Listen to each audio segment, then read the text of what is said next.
It is the Browns season finale show. No playoffs, of course. We're going to get into the quarterback situation, tee up what it means versus the Ravens, draft positioning, also a look ahead to the next fantasy football season. We're done. We got the championships in. I won 2, by the way. But we're going to take an early look at the Dynasty preparedness that we need to get to with a special guest coming up. Let's get to the show. Turn up your volume. Because you're about to listen to The Sick Podcast with Andy McNamara, the sickest Cleveland Browns podcast. Chubb runs, he's to the 10, 15, he's to the 20, 25, 30, 35, 40, 45, 50. There goes Chubb, he's to the 30, 20, 10, 5, touchdown, Shabba-lubba hub. It's gonna be sick. Welcome, everybody. Happy New Year. It is the finale for the Cleveland Browns. Yes, I'm Andy McNamara. Hope you all had a nice, safe, happy Christmas, New Year's, and all that. And no joy in Brownsville, of course, for the dog pound, right? It's something all too accustomed for us. But, we're doing the special Saturday show because this is the season finale. And it just wraps up one of the most miserable Brown seasons of all time, I think, based on expectations, right? We had the 0-16, we had the 1-15, but those teams were expected to be bad. And by God, in that case, the Browns actually lived up to expectations with how bad they were supposed to be. This was supposed to be the opposite, that with the idea of average quarterback play, you'd probably still be a playoff team or at least knocking on the door contending for a wild card spot. Of course, that didn't happen. Make sure notifications on. We're going to get to the parlay party, set us up for the 2 Saturday games today, and then look ahead, early peek with some sick picks for the Sunday matchups in the NFL. So as we get ready for the playoffs, notifications on, click follow, subscribe, share the link. We love people. Jump in the chat. We got the guys in the chat all right. We got Grant cooking. Make sure you're following as well on X, on Twitter, at SickPodBrowns, at AndyMC81, Instagram and TikTok too, at AndyMCSports. And we have in the show link, we're going to put it up, the merchandise store. We already got one guy who said, hey, you know what? Our guy, Greg, he said, I want the fantasy football champion shirt. I want the fantasy champ shirt. It's pinned on my X account at AndyMC81. You can get it there. Also, the professional fantasy football player shirt, some Browns and Ohio State themed gear as well. So check that out. We'll put the link in the description here, but get jacked up, baby. You won your fantasy football championship or you're the commissioner? Makes a great fantasy football prize as well. We got Grant says, what's up, Andy? There are no keys to victory today. It's just another lost day, and I'm happy the season is over. Oh, Grant, I couldn't have put it better myself, brother. Worse than 0-16. Yes, I agree. Okay? And the reason it's worse than 0-16 is because of the expectations, like I said. As we know, you've all seen it on social by now. But this will be with Bailey Zappe, and as soon as they signed him, I said, 1,000%. If you could have bet on the DraftKings Sportsbook, will Bailey Zappe start a game for the Browns this season? I would have put the house on it. Yes, of course. He becomes the 40th different starting quarterback for the Browns since 1999. We thought that stupid shirt, that stupid jersey with all the names on it was done with Baker. Thought they were. Thought it was done. Should have been done. But instead, we're seeing Baker run wild, going to win a champion or a division title for the Tampa Bay Buccaneers. Now, whether you think he needed to move on, to mature, or whatever, the fact there was blatant sabotage and they didn't want him, he wasn't their guy, he was Dorsey's guy. Well, how's that played out for you? Right? Here's some fun facts for you. Okay? And we're going to welcome on in a little bit Rich Dotson from DynastyNerds.com. Get a look at some Dynasty fantasy football look ahead. And so this Browns team, check this, okay? The 2017 team, of course, was 0-16. The one before that, 1-15, okay? The 0-16 team ranked 32nd in points, dead last in the NFL. Led the NFL with 41 turnovers and committed 110 accepted penalties. That was 16-game schedule. Through 16 games, Kevin Stefanski's 3-13 team also dead last in points, 32nd ranked, 248, has a few more points in that team. leads the NFL with 32 turnovers and has committed more penalties, 116 accepted penalties. Can you believe that? 116 accepted penalties by this team. And that's the most damning thing. Like, I'm assuming that the vibes are that Kevin Stefanski's coming back. And ultimately, I think I'm fine with that.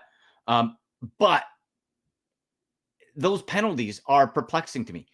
Why was the discipline not improved over the year? That's the one damning thing, isn't it?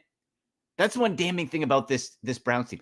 Why? You can be a bad team and not commit penalties. Right? You have to have that discipline. Why do you think the Steelers over all these years is part of it? When they had average or below average quarterback play, they were able to hang in because they didn't beat themselves. That's coaching. So my question to Kevin Stefanski, if I'm Jimmy Haslam after, check out that great Sick podcast with Andy McNamara mug, by the way, would be, why did the penalties not get better? Why? Is it your assistant coaches? Maybe that's where the disciplinarian comes in. You miss Bill Callahan because he was the bad dude. He was the bad guy coach. Stefanski's the good guy coach. Where did the good guys get us? Nothing. Just more penalties. We're going to see it today. Oh, the starter's out today for kids. Oh, boy. And we'll get that 19.5-point spread. This is also in that 0-16 season. The Browns were never more than 13.5-point underdogs. They are 19.5-point underdogs as the Ravens can win the division with a victory and lock that up. 19.5. What a complete and total debacle. Here's who the Browns are without today. On defense, Dalvin Tomlinson out. Jordan Hicks gone. JOK still gone. Mystery neck.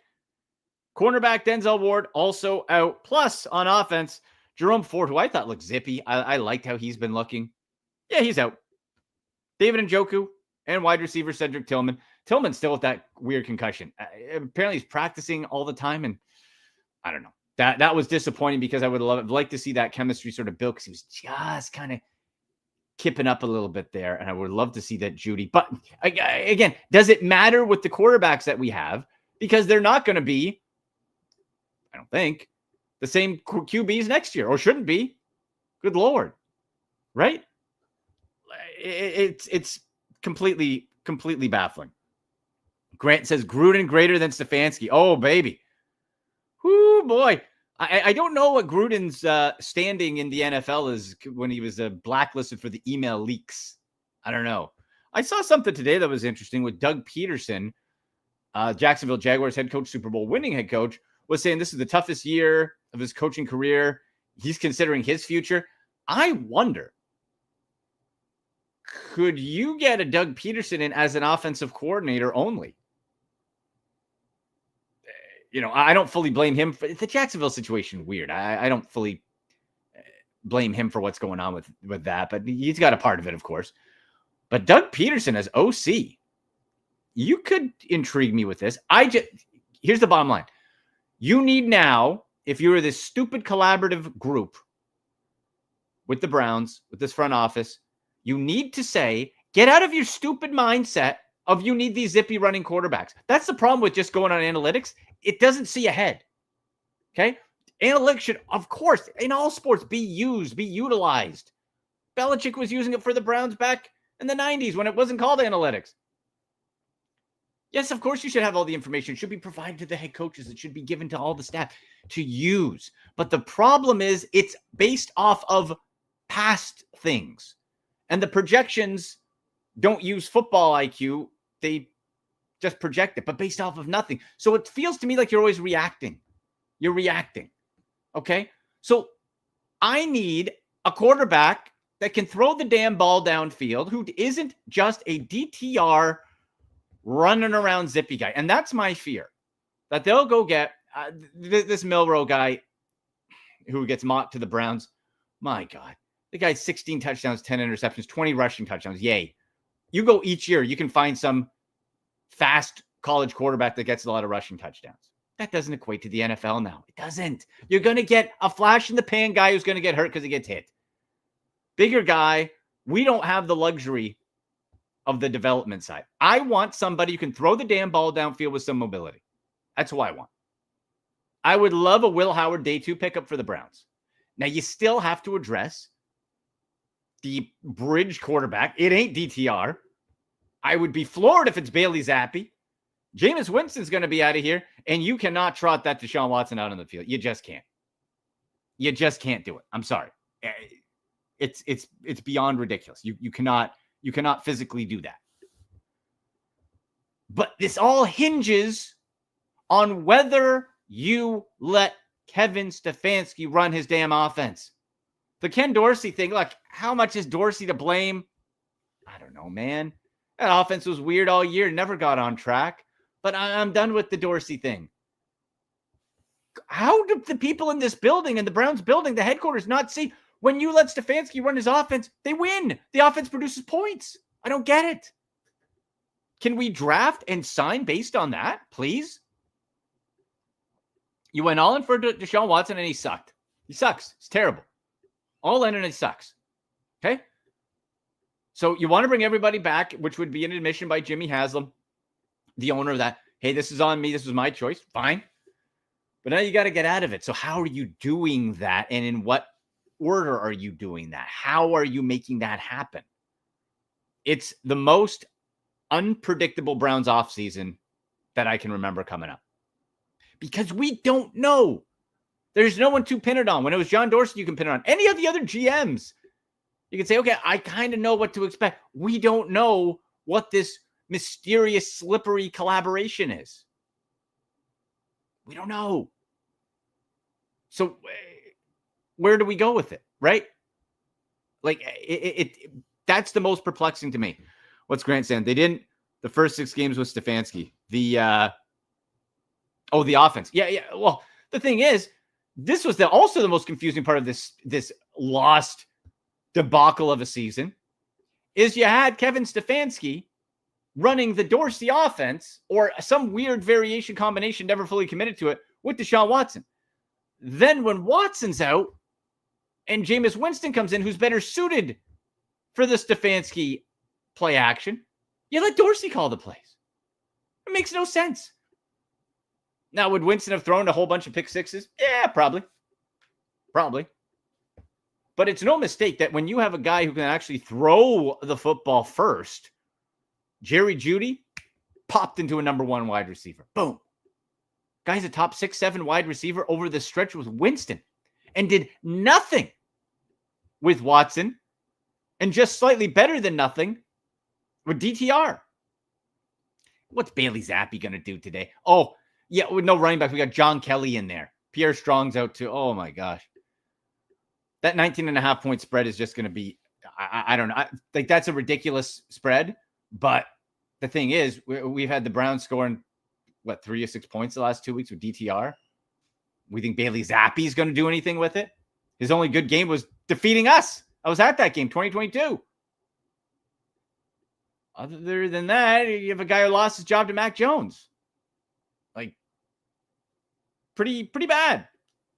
I don't understand what they're going to be looking to do, what they expect to do with this team. We got Griff in the house. There we go. Ready for Cleveland to get a zap of energy today. He's done well versus the AFC North. Oh, Griff. Yeah, he has. Now, is it the whole AFC North or just that one game versus the Browns? Griff is a Patriots fan. Actually, Griff, I'll have to get your 2 cents on this. Now, Bailey Zappe, he's not anyone's going to be just chomping at the bit to get at him. But this is an important game for him because he needs to put game tape on, right? He needs to put film, needs to show, hey, I can still play in this league. But for Bailey Zappe, is there any sort of upside that you like? Okay, in Pittsburgh 2023, so twice versus the AFC North for Bailey Zappe. Like, what do you like about Bailey Zappe, Griff? I guess is my point. Like, to me, it doesn't seem like he has any outstanding physical attributes. Could he do enough today to show that he should be brought back to camp to battle for the 3rd string job? I guess. Does that excite anybody? Not really. Like, let's look up Bailey Zappe's physicals. Where's the Zapster? Like, it'd be fun if he was good. He's got a great name. Zap. Zap. Get the Zappe. 6'1", 215 from Western Kentucky. 4th round pick of the Pats in 2022. Yeah, nothing exceptional. The career stats, 11 touchdowns, 12 interceptions, 14 games played. Ran in a touchdown, one of them. Yeah. I just see it. The difference would be if the Ravens had nothing to play for. You think a QB2, Griff? See, look, if Bailey Zappe can move the ball and show enough today to have me think that guy can be a backup, I think that is the big one of 3 big successes the Browns could have today. If you're moving the ball against a motivated Ravens team. Like in the past, the teams have sat people and you get a kind of a dumpy win, right? Well, if he can do that, other big milestones today is Myles Garrett has never won the sack title in his NFL career yet. Defensive Player of the Year. He's tied with Trey Hendrickson of the Bengals. He's had success versus the Ravens in the past. Remember, Lamar Jackson's only 7-5 versus the Browns in his career. The Browns have had a lot of success against him. Now, like we talked about, there's a severely depleted core running around here. But when you look at what Myles Garrett can do, I'd love if he could get a couple. If he can get a couple, Hendrickson does nothing, then Myles could lock up his second Defensive Player of the Year consecutive back-to-back. And right now, guys, on the DraftKings Sportsbook, as of yesterday, you could get plus 1,900, plus 2,000 on Myles Garrett for Defensive Player of the Year. A $10 bet wins you $200. Like, I put $10 on it. Like, it's certainly not unreasonable. I don't understand what Vegas's mindset is. If Myles can have a big game today, team wins or loses, doesn't matter. Get a couple sacks, be disruptive. Stat that. This is close between him, TJ Watt, and Hendrickson. If Myles Garrett can win the sack title, most sacks in the NFL this year, I think he locks up that award, and that's a nice cash out. That's a really nice payday if we're able to do that. I really like what we're looking at here. Plus 1,500 money line. I know for the Browns. Yeah. I'm not touching that one, Griff. I would for the futures, though, for the NFL award for Myles Garrett. And with 6 receptions today, Jerry Jeudy would set the single season Browns receiving record for most catches in a single season, passing the great Ozzie Newsome, of course, is a EVP with the Baltimore Ravens. That would be so weird because he did nothing under Deshaun Watson. Like I said, Pop versus Jameis. So really, he would get the Browns record for essentially working with Jameis Winston and a cup of coffee with DTR. 6 catches. That's doable. You know, garbage time, Ravens ease up a little bit. You can get that for Jerry Jeudy. Does that matter? Like, I don't think anyone's going to be too excited ending the year 3-14 and having that. But that could be pretty cool. And cement Jerry Jeudy. Like, if you have, assuming Tillman, nothing seriously wrong with him. Again, out like 6-7 games with a concussion. It's kind of weird. But if you had Jeudy, Tillman, Moore's going to be gone, I would think, unless you bring him back on some team-friendly deal. I'd kind of like to move on from him. I don't really. Draft a stud, draft a guy, and we still don't know what Jamari Thrash is about. You got a nice receiving core. You got David Njoku. Running back situation in flux. Going to have to probably draft somebody there too to keep the flow going.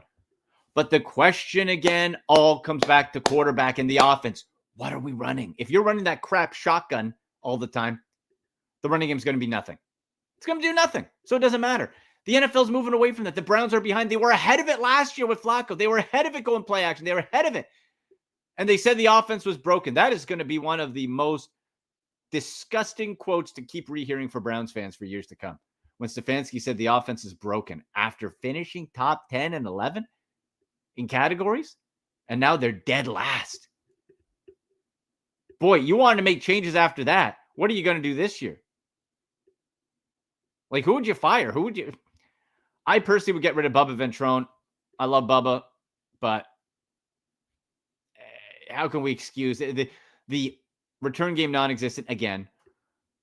The kicking game. Like, how much can you blame him for Dustin Hopkins? How much can you show a guy how to kick? Right? He kicks or he doesn't. And then if they keep giving him the same guy to kick, I don't really blame Bubba for Hopkins.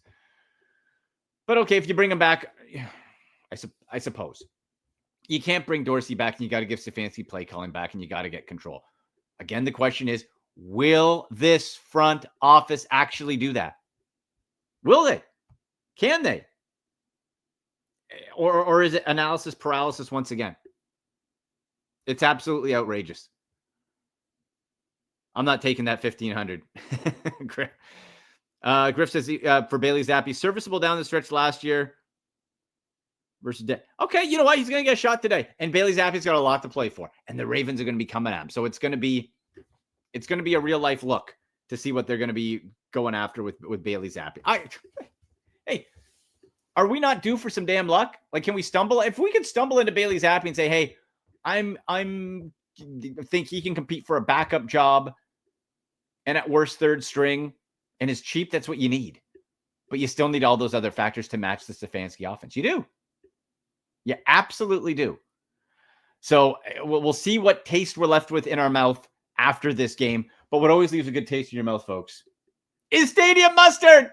I'm going to be having some today. Going to be getting a little hamburger, grilling up a little burger. Put some stadium mustard on for ballparks to backyards and everywhere in between. Stadium mustard is a smooth but spicy mustard, rich in taste and tradition. Stadium mustard is real and organic, not manufactured. No. It's real. It is fantastic. Try it on your pork chops. I've said for like 3 weeks now. I'm in love with the pork chops on it. Hot dogs, deli sandwiches, burgers, whatever. Stadium mustard. Get it at Brown Stadium, get it in Ohio, throughout the U.S. and in Canada. Order it up, baby. We love our stadium mustard here on the show. Stadium mustard. Check them out on social. Check out the website. Order it up and get it in. We were to have Rich Dotson from Dynasty Nerds. Haven't heard back from Rich yet. So I'm going to take a little look at a couple names. Now, hopefully, first of all, for this fantasy football season, I'm hoping your championships are all done.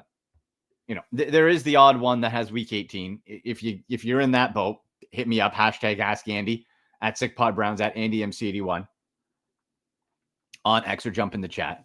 Or if you're doing like some DraftKings DFS lineups, I hope you're not for the season long, but some guys to look ahead to or to keep an eye on for Dynasty.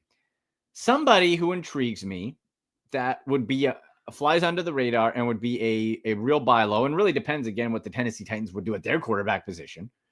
Chig Okonkwo. 28 targets in his last 3 games, 27 targets in the first 9 games of the season. So we've seen that production drastically increase. 13.9, 17.1, and 10.9 points in PPR formats over the last 3 games. Now, in part, is that because there's not a lot of receiving options in Tennessee? I would think so.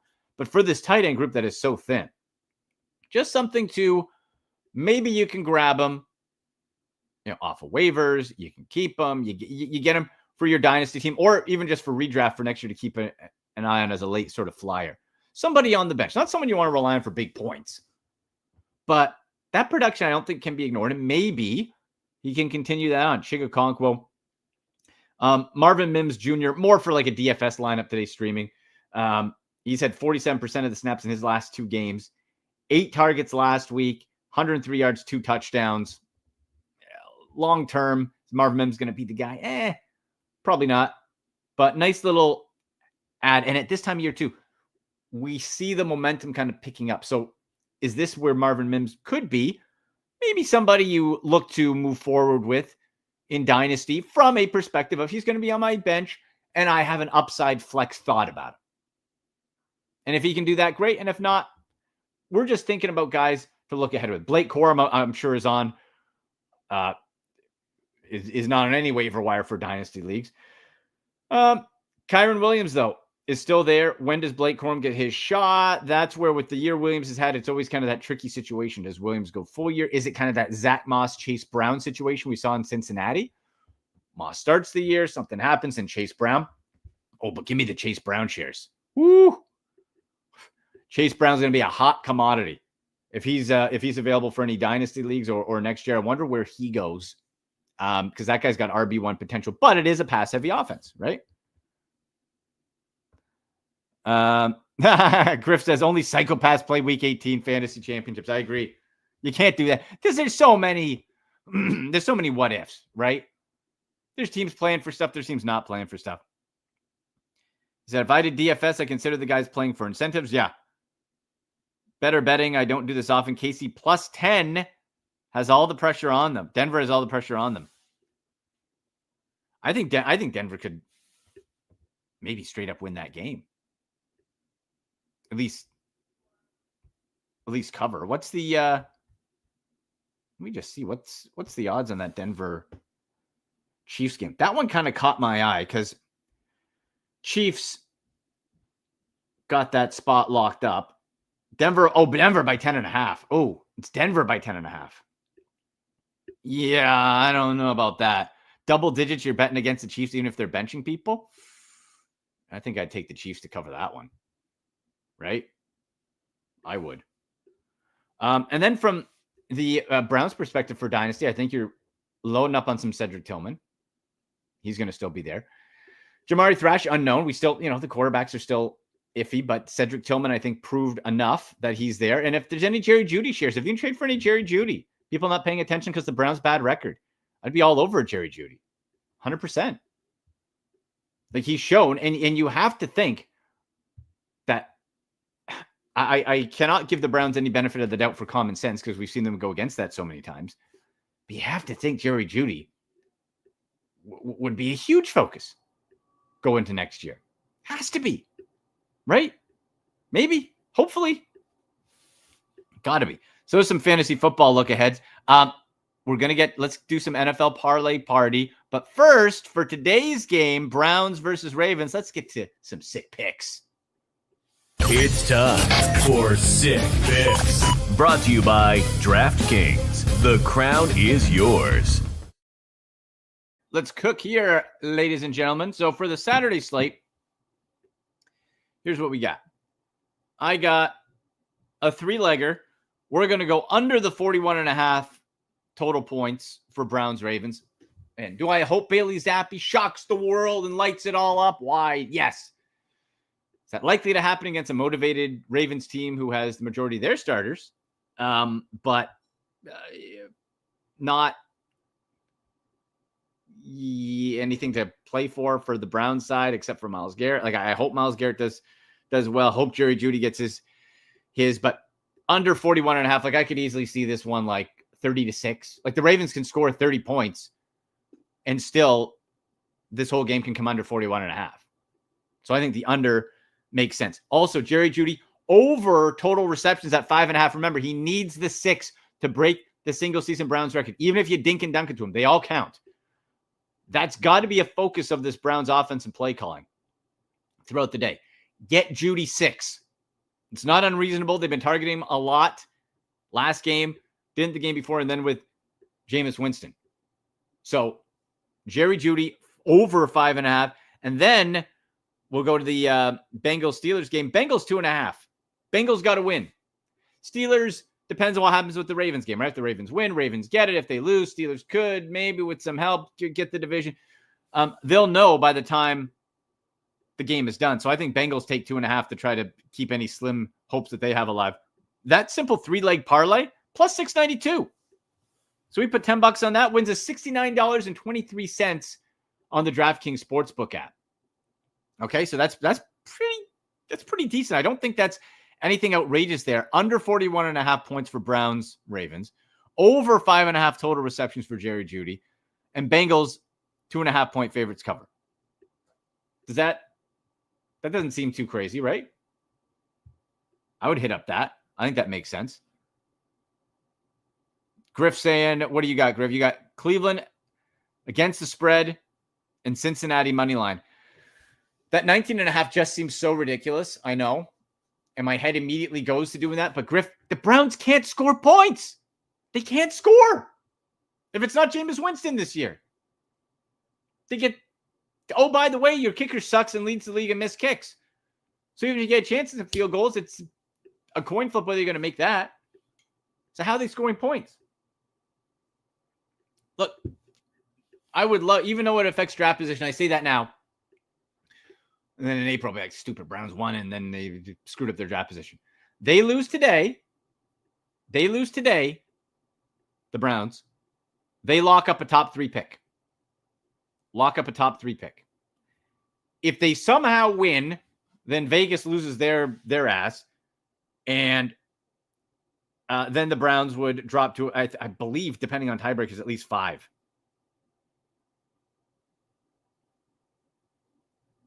That's it.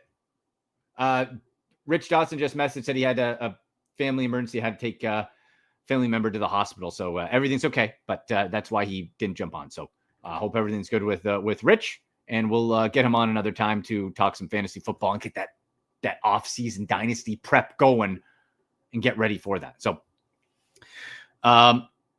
it's an in-division game. No, I know. And the Browns do play the Ravens well, like we said. But the defense, the problem is the defense at linebacker is lacking. Like, I could just see the Ravens just running the heck out of Derrick Henry early, especially. Just, they're down to, like, third-string linebackers. You know, it's tough. I hope I'm wrong. The Browns do somehow make it at least close. So, it's not crazy. The 19.5 is a ridiculous spread, but Vegas is seeing the Browns don't score points. They just don't score points. So how's that happening? Again, the unknown of Bailey Zappe. Can the Browns scheme enough to get him open? I could see some late garbage time, maybe like a backdoor cover late, perhaps. And Cincinnati money line, I do like that, Griff. I believe though, if we look, we get a better rate on the 2.5. It's minus 106 compared to minus 130 for money line. Like, if they're going to beat the Steelers, it's, you just need a field goal. I'd rather make it a little bit better there. So we're going to have all that. We'll have that separate 3-pack. I think I'll include it into the parlay party too. Under 41.5 total points, Browns, Ravens, Jerry Jeudy over 5.5 total receptions, Bengals 2.5. Now, let's get to some of the Sunday games. This is interesting to add on for the NFL parlay party. Panthers at Falcons. Falcons 7.5-point favorites. Third game for Michael Penix Jr. He's thrown for 200+ yards. Important game, of course, because the Falcons need to win to have a shot at the division. Panthers have been a little spicy lately. Minus 105 for the Panthers to cover a touchdown and a half. Falcons don't scare me with that. I'm popping the Panthers to cover. To win, but to cover? I don't think that's unreasonable. Washington and Dallas. Oh boy. We got 6.5-point road favorites for the Commanders. How about those Cowboys? Look like they're going to run it back too. Never know with Jerry Jones. He's a madman, as we know. At 7-9. Now, can Washington improve their seeding? They clinched the wild card. Green Bay is also 11-5. So maybe, I guess if Green Bay were to lose Washington, so Washington does have something to play for here. By 6.5 with an eliminated Cowboys team. How are we feeling about that? I'm going to take the Commanders. 6.5. We got minus 105. They win by a touchdown. I don't think that's nuts. Packers and Bears. 10.5 for the Pack. Again, division game, right? Lambeau, it's cold. I don't really trust the Bears to come. See, there's no value in the Packers at minus 550 unless you just want to pop it in. The 10.5. How are we feeling about that? Oh, Carolina burned you. I know, Griff. Me too. But, like, are we scared of Michael Penix Jr. to light it up? Like, I like the guy, of course, I said. But third, I don't know. Tampa Bay by 14. What do you think about Chicago, Griff? Chicago Packers. Let me just see their last few games, the Bears. And I told you guys before the draft, Caleb Williams, iffy at best, and to go with Jane Daniels. Just saying. Let's see. They've lost to the Packers 2019 several weeks ago. It was close. You know what? I don't trust the Bears to lose by that much. I think the Bears cover -115, 10.5 division game. Playing for pride. I'll take Chicago to cover. Texans at Tennessee. Texans have nothing to play for. Yeah, let's stay away from that one. Jacksonville, Indy. Ooh, Buffalo, New England. Buffalo can chill. What do we think about that one? Against your Patriots, Griff, what do you think? Yeah, Bears cover. With Buffalo, I believe I'm correct. I don't think he has anything to... 13-3. Yeah, Bill's got nothing to play for. They can't move up or down. With the Pats, though, oof. I don't know. By 3.5. Ooh, that's one of those ones where no one has. Bills give me. Patriots lose graciously. So do you think the Pats cover 3.5?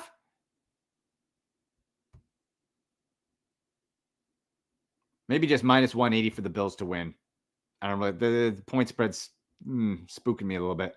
Ooh, then Eagles Giants with Saquon Barkley. We got to think. Let's see the Saquon props here. Let's go Saquon props. Oh, why am I not seeing any rushing for Saquon? What? Maybe it's too early. Well, we'll take the Eagles to win by -2.5. We'll add that in. I would love to. I want to see what the some rushing numbers are, expectations. Because Saquon, remember, can break the single season rushing record, Eric Dickerson's, against his old team at home in Philadelphia. I think it's got to happen. Now, it's interesting though, because how do the Eagles think of it? Okay, you got the division. Do you rest all your guys? Then you have possible rust. I think you go for the first half. Try to get Saquon as much as possible. I know there's the risk of injury, but this is such a special record. I would think you look at what Saquon's over-under for the rushing thing is tomorrow, total rushing yards, and make a decision there. What do you got, Griff? You got KC 10.5, Chargers money line, Detroit, Minnesota over 56.5. Okay. You know what? Let's add those in there as we wrap up the show here. That Minnesota-Detroit game. Ooh, baby. Where's that? Where's that guy? Tampa Bay by 14. Oh, I have 14.5. Ooh.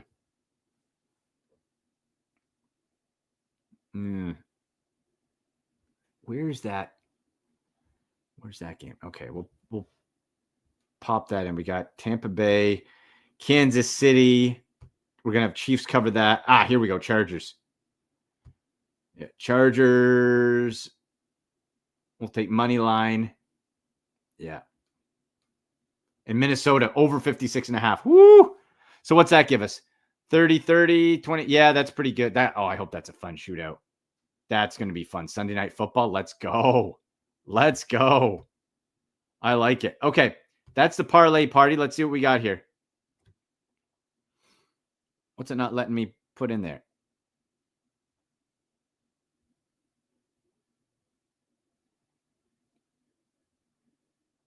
Let's do the over. There we go. So we got 10-legger. $10, $5,980.73. That's a parlay party for you, baby. That's a parlay party for you. So, again, well, let's do it quick. Under 41.5 total points, Browns, Ravens. Jerry Jeudy over 5.5 total receptions. Bengals, 2.5, cover the 2.5. Panthers cover the 7.5. Commanders sit by 6.5. Bears cover the 10.5. Buffalo money line. Eagles, 2.5. Kansas City covers the 10.5. Over 56.5. Vikings at Lions, $10, $5,980.73. I like it. I don't think there's anything too crazy in there, right? It's a reasonable get. You know what else? We don't care how they get them, but we want to bet on touchdowns. We got touchdowns here. You got everything here. You want to bet on touchdowns, and DraftKings is the best place to do it. Here's a reason for new customers to do a touchdown dance of their own. Bet $5 to get $150 in bonus bets if your bet wins. Score big with DraftKings Sportsbook, the #1 place to bet touchdowns. Download the DraftKings Sportsbook app and use code 6sports. That's code 6sports for new customers to get $150 in bonus bets if your bet wins when you bet just $5. Only on the DraftKings Sportsbook app using code 6sports. The crown is yours. Gambling problem? Call 1-800-GAMBLER. In New York, call 877-8-HOPE-NY or text HOPE-NY 467-369. In Connecticut, help is available for problem gambling. Call 888-789-7777 or visit ccpg.org. Please play responsibly. On behalf of Boot Hill Casino and Resort in Kansas, 21 and over. Age and eligibility varies by jurisdiction. Void in Ontario. Bet must win to receive reward. Bonus bets expire 168 hours after issuance. For additional terms and responsible gaming resources, see dkng.co/ftball. All right, there you go. We got in the chat before we sign off. Chill. And yes, Griff, we will be doing shows during the playoffs every Sunday. We'll do the Sunday, Tuesday show format up until the Super Bowl. So we'll be back Tuesday and then regular scheduled programming Sunday for the playoffs. Have some best bets. Get Joe Madden back on the show and a whole bunch. Have a lot of fun as we go to the playoffs. Talk a lot of draft prep as well and some Dynasty look ahead. So from Chill in the chat, start DK, Waddle, or Harrison for the chip. Chill, your league is doing Week 18 Fantasy Football Championships. Oh my gosh. May I ask why? But regardless, we'll help you out, okay? Never a good idea to have Week 18, but you are there, so go for the chip. We're going to help you out. Okay, so let's check here. We got Marvin Harrison Jr., the target share has been there for weeks, okay? Since week 13, we've had 12, 8, 6, 8, 10. We've had double-digit fantasy points, though, over that stretch only twice, including last week, and only one touchdown. No touchdown since week 13. Okay, so that's where we're looking at for Marvin Harrison. And let's just bring up the Cardinals here. Cardinals are playing the 49ers. Both these teams, nothing to go for. So it's kind of a pride division. Could be okay. Now, DK and the Seahawks, of course, also eliminated. Let's see what old DK's been doing. At the LA Rams. DK's been losing a lot of ground to JSN. He had one touchdown 2 weeks ago. Single digits 3 out of the last 4 weeks. And then we got Waddle for Miami in this weird kind of offense here. Waddle is questionable. Okay, he's got a knee issue. Practice in a limited capacity on Wednesday and Thursday before being upgraded to full on Friday. So should be on track to play. Tua's doubtful with the hip status. That could come down to a game time decision. Now, if Tua doesn't play, come on. We can't do it. Even when he has the last 3 games with Tua, he's done really well, weeks 12 to 14. So here's what we'll say. You're going to have to track this. Can Tua play? If it's a true game time decision, like if it's Sunday and it's like we're going to have 90 minutes, that means there's a big chance he gets knocked out early. Okay, but if you're hearing, reading, follow the reporters for the Dolphins, confidence in Tua playing, I would play Waddle straight up. And if he doesn't, I would go Marvin Harrison Jr. So Waddle, if everything's good with Tua, as good as possible. If not, Marvin Harrison Jr. would be the pick there. And good luck with the Week 18 championship. Hey, let us know. Come back on the Tuesday show or get us on X at SickPodBrowns at AndyMC81. Chill. Let me know how you do in your fantasy championship. Okay. Also on Instagram, if you got that at AndyMC Sports, hit us up. Send us. We love seeing those fantasy championships. I am a 2-time champ this year, both in sleeper leagues. So I think I'm going to have to be getting a Trophy Smack ring upgrade, right? I got the one from last year. Maybe do a little 2-time one. So I got my 2-time championships sorted out there. I hope, Chill, you can win yours, and to all of you. So, hey, Browns, Ravens, Zappe time. Yay. Best if they lose to help out with the draft pick, and then we'll decide how much we trust whatever that front office looks like after the season is done. So there you go. All right, kids, we're going to wrap it up here. Actually, you know what? Rich Dotson just popped in the studio. Should we do a minute with Rich? Dude, Rich? Hey, Andy. Rich, the hell, we were just going to sign off, brother. Dude, I feel so terrible. I had to message you. I had to go to the hospital. I had to take my son to the hospital. Oh, you know, I just saw that. Look, hey, no explanation needed with that. Is everything okay? It will be when he gets after he gets surgery. Surgery. Oh my gosh. Yeah, I feel bad for the kid, man. Did he break an arm or something, or? Torn labrum. Oh, yeah. Shoot. Yeah, and what sucks is he just got done rehabbing a month ago for his other shoulder that he tore his labrum on. No. So because he wrestles and plays football, and his last match he was like really discomforted, so we took him to the hospital, and he's got to get surgery. It's been a pretty rough day at the Dotson household. So, and I felt terrible. I tried to message you and it didn't. I had no internet service at the hospital. So no worries, my friend. Hey, family first, of course. Oh, well, speaking of recovery to your son. Oh my gosh. Yeah. That's we'll see. It is what it is. You know, we did the same thing I told him, man. You can't get upset about things you can't control. We'll just you know what you're doing. We'll rehab. We'll get better. Yeah. You'll be back for football. We'll be good to go. That's right. Be good to go. So Rich, you know what? We'll do a little quickie version with you here, and then maybe in the offseason get you on again, and we can dive a little bit more deeper. But the fantasy football site, the Dynasty season, as we know, never sleeps. When is the right time? Like, is it now to start prepping for next fantasy season already? Like, yeah, I mean, it's literally a 365 game, right? Like, and people say that, like, oh, well, what do you do this time of the year? What do you do this time of the year? When you hit January and it resets, it's a really good time to stop, look at the league, and look at where you finished and why you finished there, right? Like, it's a self-assessment kind of time. Like, okay, where did I come up short? Who was above me? How did they finish? How did they win? Do I have a chance to beat them next year if I do this, A, B, or C? The answer is no. Then it says, hey, okay, well, maybe I need to blow this up or pivot, my team. If you said, hey, man, if this person didn't get hurt and I could add one running back here, then that's A and B, right? Like, so It's really a self-assessment time and kind of going through your team and seeing where your league mates are too.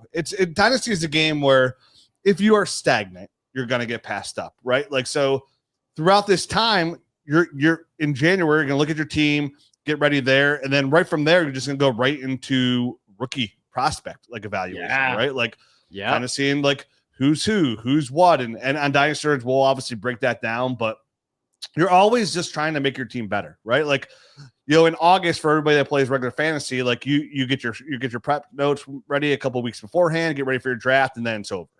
In Dynasty, you're spending the whole year getting your team ready and in position to compete for this past week, right? And that's all it's for. So even in January, like, this week, like, hey man, I need a break. Like I just did 17 weeks. I'm exhausted of fantasy. I'm gonna pick this back up in February. That's fine. You have time. There's no like dire straits, but there might be somebody who's ready to make move. Every league's in an individual state, right? Like some teams aren't as active as others. So I always tell people, like, how many times do you see the trade go through and you're like, oh, I would have gave you more for that. And you're like, well, you never offered me anything. It's like, it's not on me to go out here and try and sell this player. So it's kind of like, that's why you identify your, like what you need early and start negotiating now and say, hey man, I know it's early. I know it's January. Hey, you need a break for a couple of weeks. I just want to let you know, this is what I'm interested in. Hey, we have the whole off season to figure this out. I just want to lay the groundwork to let you know I'm interested. If there's a path there for trades, right? Because that way you're on the radar. And at some point, somebody, hey, I don't want to trade. I'm on Ross St. Brown today. Like, I don't want to do that. But then come draft day, like, hey, I remember Andy said he's real interested. He's got pick 1, 2. I really like this player. I get this. And then that opens the floodgates or opens the door to a trade. So just even like laying the groundwork and laying down the foundation of trades or moves now can help you later, right? Like just letting people know that you're interested. Yeah, I think that's a great point. Plant the seed, right? And then what, of course, the one of the most fun parts that I love is that draft preparation, like you said, with the rookies, because it's layered, right? Because now with the extended college football playoffs, we see these quarterbacks and all these players have the opportunity to showcase themselves on a bigger stage more. And then it goes from that to the combine, right? To the Senior Bowl, to the East-West Shrine Bowl, and all the workouts. And then it's okay. Then we make our list, and then it's where do they get drafted, right? And then we kind of take off from there. I'll tell you this, Rich, from the I wish Jeremiah Smith from the Buckeyes could be drafted today. Oh my God. That guy could be the best receiver in the NFL at 19 years old today. Yeah, he's the next Calvin Johnson, Julio Jones. I already have plans. I'm like, man, that's a 27 draft class. After this year, even most of my contending teams, depending where they're at, like my plan is blow up all my teams. So in 26, my teams are terrible, so I can get Jeremiah Smith. Like it's already and I'm sure I'm not the only one. Like any savvy dynasty owner will, do that to kind of get a generational prospect like that. But you're right, there's a chance he'd probably be the 1-1 in the NFL draft. Isn't that crazy? This year? Like since Keyshawn Johnson. By the time he comes out, he still might be 18 by the time he comes out by the draft hits. I don't even know when his birthday is. I think he just turned 19. He just turned 19. He just turned 19? Yeah. Okay. Yeah, as a 19-year-old, he can be the number. I would take him number 1 in the NFL draft. I mean, the kid's a special talent. So yeah, it's insane. And it's identifying those prospects. And you're right, like going through it's all fun, right? Like it's why the NFL is a multi-billion-dollar business, because it's 365 for them too. Like, okay, you got NFL free agency. That changes everything, right? Like we pause all our rookie stuff to talk free agency because that's going to change a player's value. And in Dynasty, that's a good time to sell because people get excited about, Stephon Diggs just signed this deal with this team. You're like, okay, yeah, that offers a huge spike bump in value. He's a 31-year-old receiver, so his value is really here, but today his value is here, right?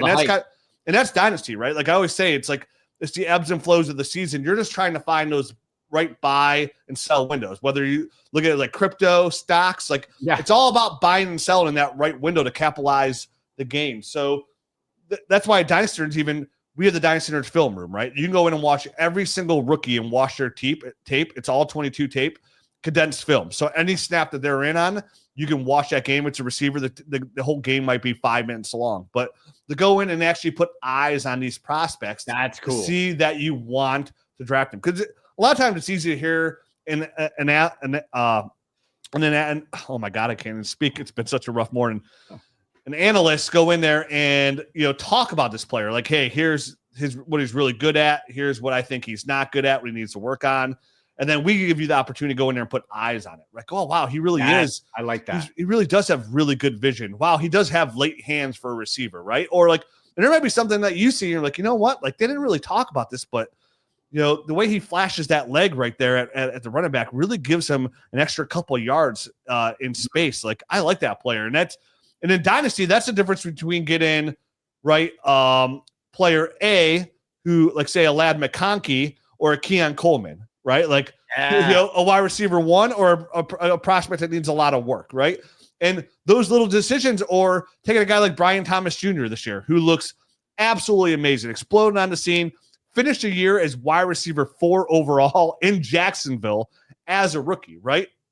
That's the difference between grabbing Trey Benson or Jonathan Brooks or Brian Thomas. Like, it really comes down to those kind of decisions, because those decisions in Dynasty could be forever. Like, now all of a sudden you got Brian Thomas. You could have him if you want for his entire career. Sure. Or you have a guy like Trey Benson, right? Or something along those lines. It's the difference between drafting Trey Benson or Audric Estime over a guy like Bucky Irvin, Tyrone Tracy. And it's all that little work that you put in that could be the difference maker. Because if you just go by the NFL draft, you're like, oh, Tyrone Tracy, like 5th round pick, Bucky Irvin, 4th round pick. I'm going to take this guy, take it in the 3rd. But if you went and just watch the tape or put a little bit more work in, you're like, oh, I actually have this player ranked a little bit higher. Oh, the nerds were talking up Tyrone Tracy. I'm going to take him over this player, like a Braylon Allen, for example, something along those lines. So yeah, it really is. It's a whole process. And the combine is going to tell you stuff. The senior stuff bowl is going to tell you stuff.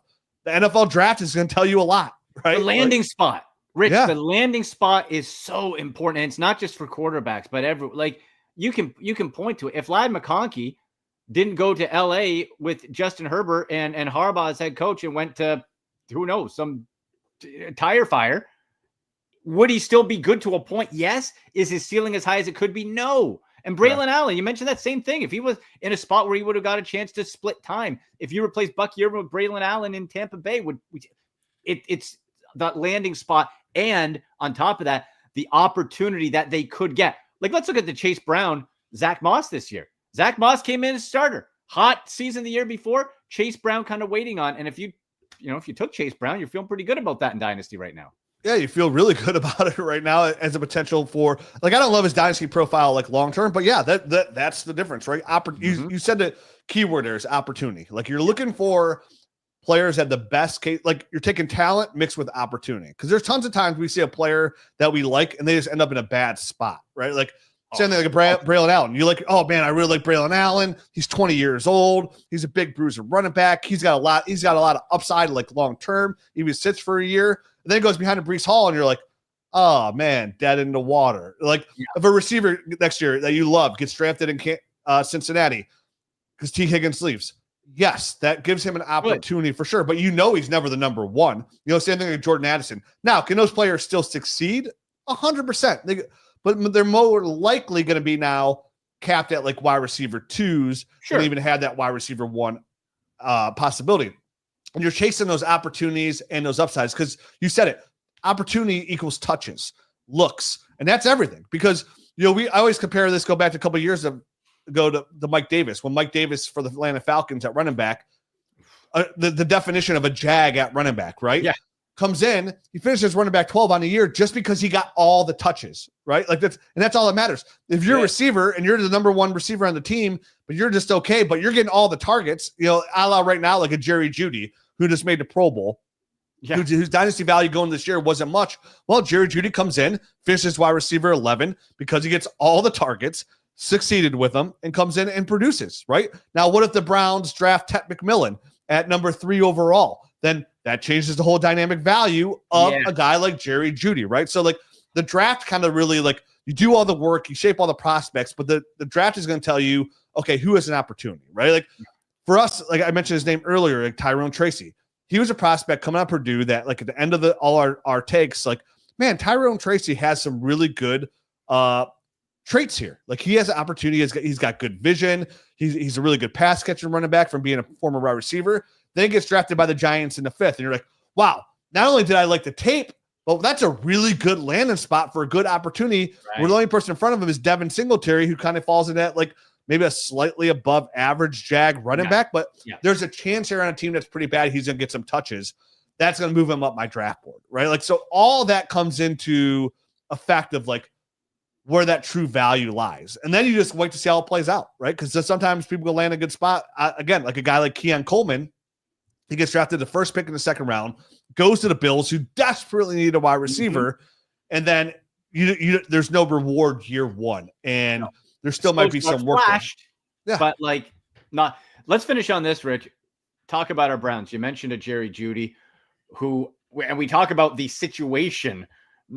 There may be no more uncertain situation than in Cleveland when it comes to quarterback, because we saw Jerry Jeudy with a certain type of quarterback, no good. Quarterback that throws the ball with reckless abandon, real good. And you work in guys underneath him, a Cedric Tillman. The concussion thing a bit concerning, but he'll be back. His upside is still there. You mentioned the draft, but pre-draft, how do you like this Browns team fantasy-wise in what was just a god-awful season? Yeah, it's pretty abysmal. Man, do I feel bad about it. And pretty for rough. me, like, for upside, there's Jerry Jeudy, obviously finished a wide receiver 1, just signed that 3-year extension there in Cleveland as well. Cedric Tillman, before he got that concussion, showed a lot of upside. There's a window there. He was wide receiver like 1 overall with Jameis for like a 3-week window straight. For 3 weeks straight, he was like a wide receiver 1 overall. So there is upside there as well. Maybe they bring Elijah Moore back on a cheap contract. I don't know. You have the Chief and David Njoku who's offered some upside. And they're definitely going to bring. He's just one of those.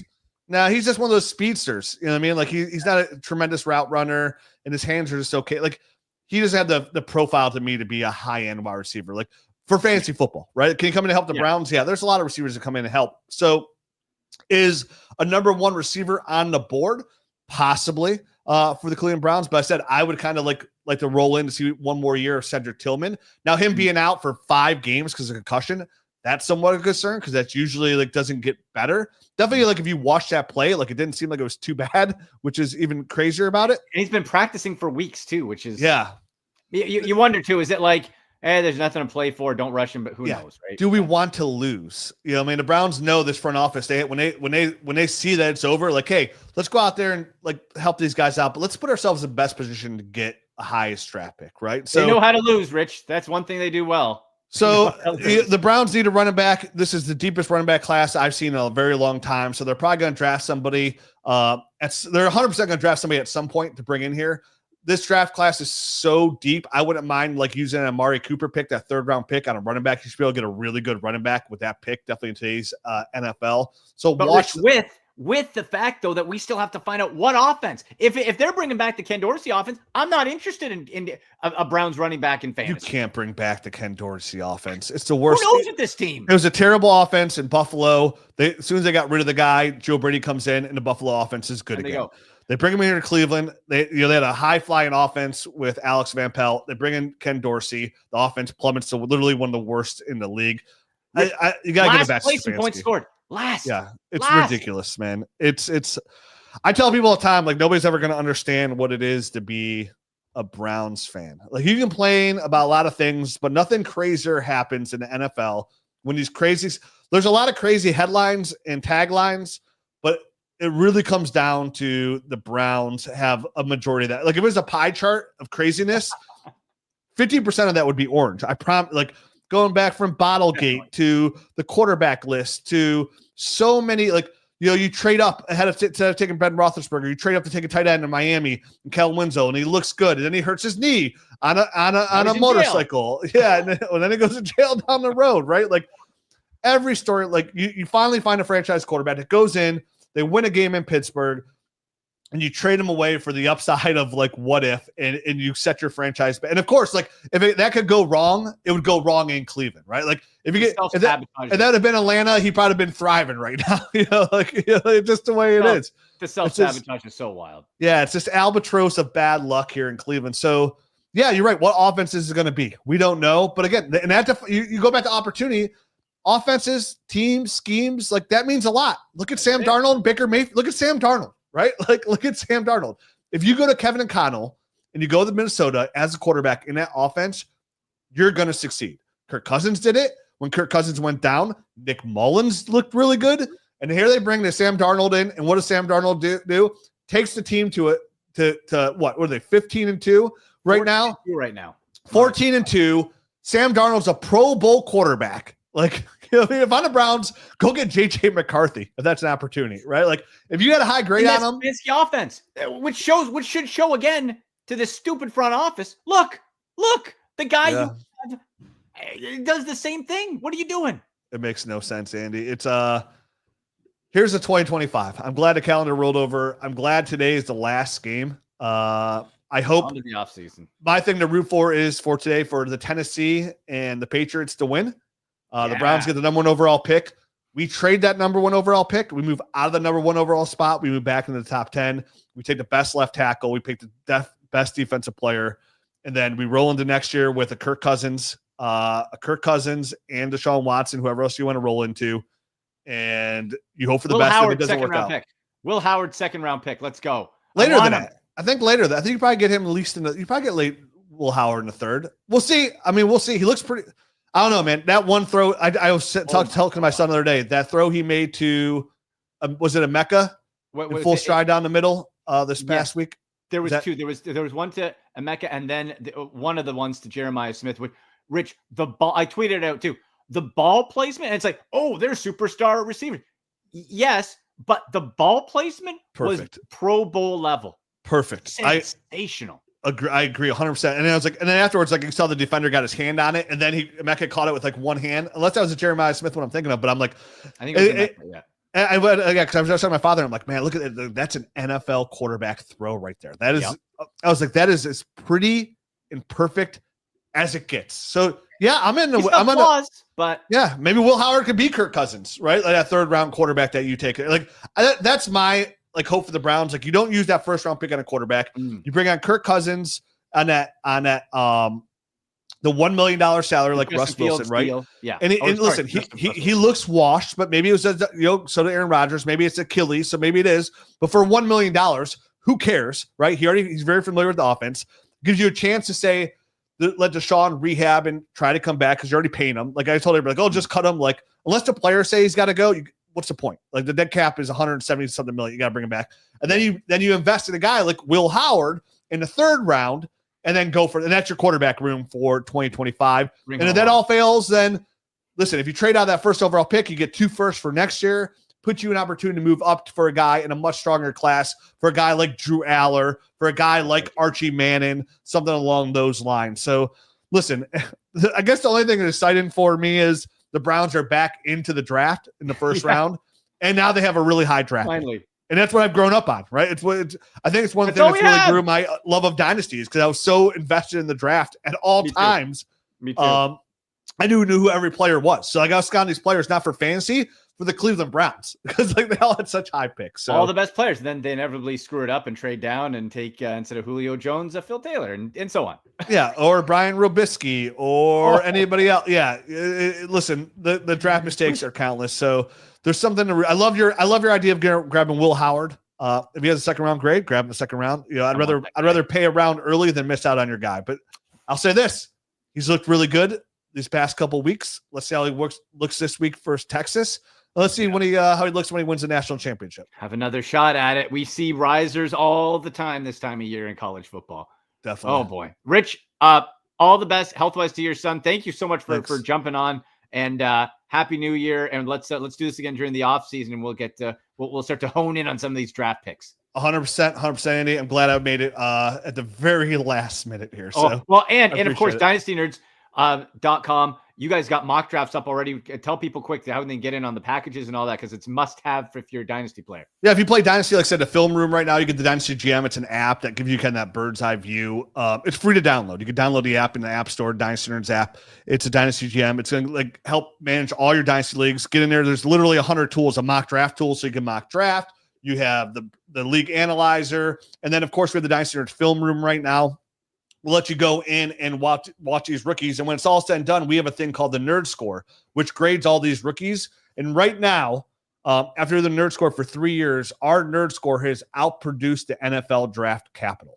So our Nerd Score has done better than NFL GMs when it comes to the talent for fantasy football. So we are going to give you all the tools to succeed in your dynasty draft. I love this time of year, getting all the emails and tweets saying, hey, I won my league this year because of Dynasty Nerds. Thank you so much. I would have drafted this player or this player if it wasn't for you guys. So that's the reason we do this. I do it because I love it out of passion, and I love that it translates to W's for everybody else. So check us out, DynastyNerds.com.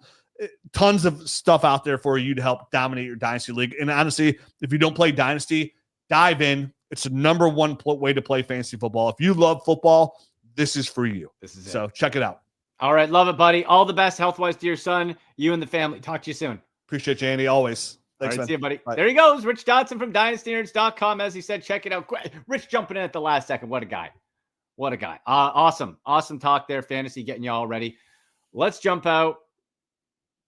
I was going to say enjoy the Browns game, but I don't know if we'll be able to do that. And then start jumping into the draft and see what the heck the Browns might be able to do. So it's going to be we always kind of say this, the most important offseason ever. This one might actually be the one. Thank you so much to Rich Dotson, everybody in the chat, producer Shane, to all of you. I'm Andy McNamara, and as always, go Browns! And that's a wrap. Hope you don't miss us too much until next time.